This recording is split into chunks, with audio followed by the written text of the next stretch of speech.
अगर आपकी उम्र 30 साल या उससे ज्यादा है और अगर आप वजन कम करने के लिए स्ट्रगल कर रहे हैं तो मुझे आपको बता देना चाहिए कि आप अकेले नहीं हैं। 30 की उम्र पार करते ही बॉडी के अंदर बहुत सारे बदलाव आते हैं और हम वेट लॉस में बहुत स्ट्रगल करते हैं या फिर वजन तेजी से बढ़ने लगता है। तो चलिए जानते हैं आज की इस वीडियो में कि जब हम 30 इयर्स के हो जाते हैं तो शरीर के अंदर क्या बदलाव आता है जिसकी वजह से हम वेट लॉस नहीं कर पाते और उसको फिक्स करने के लिए हम लोग क्या कर सकते हैं। हेलो दोस्तों, मेरा नाम प्रगति है और जब मैं 30 की हुई और जब मैंने अपने हेल्थ के अंदर एक ड्रामेटिक बदलाव देखा तो मैं काफी परेशान हो गई। बहुत सारी काउंसलिंग ली, इसके अलावा मैंने बहुत सारे ब्लड रिपोर्ट्स भी चेक कराए, लेकिन समझ में नहीं आ रहा था हुआ क्या है। फिर एक दिन मुझे समझ में आया कि ये जो खेल है वो उम्र का है। जब मैंने अपने ब्लड रिपोर्ट्स देखे, इसके बाद जो चेंजेस आते हैं एक विमेन के शरीर के अंदर, उसको हम लोग एक्सेप्ट ही नहीं कर पाते। हमें समझ ही नहीं आता है कि सब क्या हो रहा है शरीर में। इसके अलावा काफी सारी महिलाओं के साथ वजन बढ़ना या फिर वजन का ना घटना एक बहुत बड़ा प्रॉब्लम हो जाता है। तो जब हम 30 क्रॉस करते हैं तो हमारा शरीर का मेटाबॉलिज्म बहुत स्लो हो जाता है,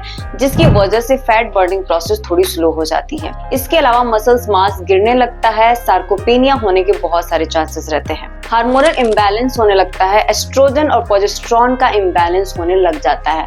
और इसके अलावा क्योंकि हम इस समय अपने करियर के, अपने लाइफ के एकदम पीक पे होते हैं, तो स्ट्रेस का होना, बच्चों की जिम्मेदारी, कैरियर की जिम्मेदारी, फैमिली की जिम्मेदारी, इन सब से बहुत स्ट्रेस होना भी कॉमन है। तो इतनी सारी स्ट्रेस के साथ और इतनी सारी जिम्मेदारियों के साथ वजन कैसे घटाएं? क्योंकि मेटाबॉलिज्म स्लो हो गया है तो वजन भी नहीं घट रहा है। तो इसके लिए बहुत ही सिंपल कुछ चेंजेस आपको अपने डाइट में और अपने लाइफस्टाइल में करना है, जो मैंने किया, जिसका मुझे बहुत अच्छा रिजल्ट आया, वो मैं आपके साथ शेयर कर रही हूँ। सबसे पहले तो ये एक्सेप्ट करना कि आपकी उम्र 30 हो चुकी है, ये जरूरी है और इसके हिसाब से ही अपने डे और वर्क को प्लान करना आपके लिए बहुत इंपॉर्टेंट है। अपने शरीर को समझिए, जितना आपकी बॉडी कर सकती है उससे उतना ही कराइए। इसके अलावा आप बाकी चीजें छोड़ दीजिए।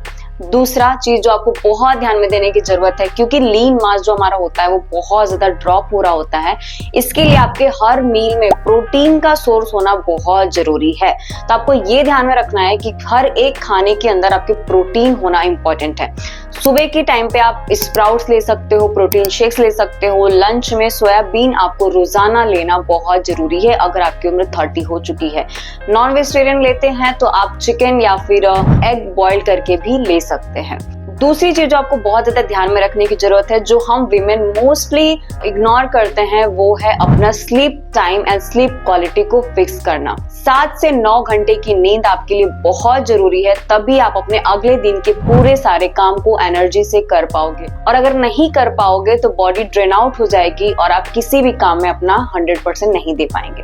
तो स्लीप को बहुत अच्छे से प्रायोरिटाइज करिए ताकि आपका जो बॉडी और माइंड दोनों अच्छे से काम कर सके। इसके अलावा जो आपको बहुत ज्यादा ध्यान में रखने की जरूरत है, वो जो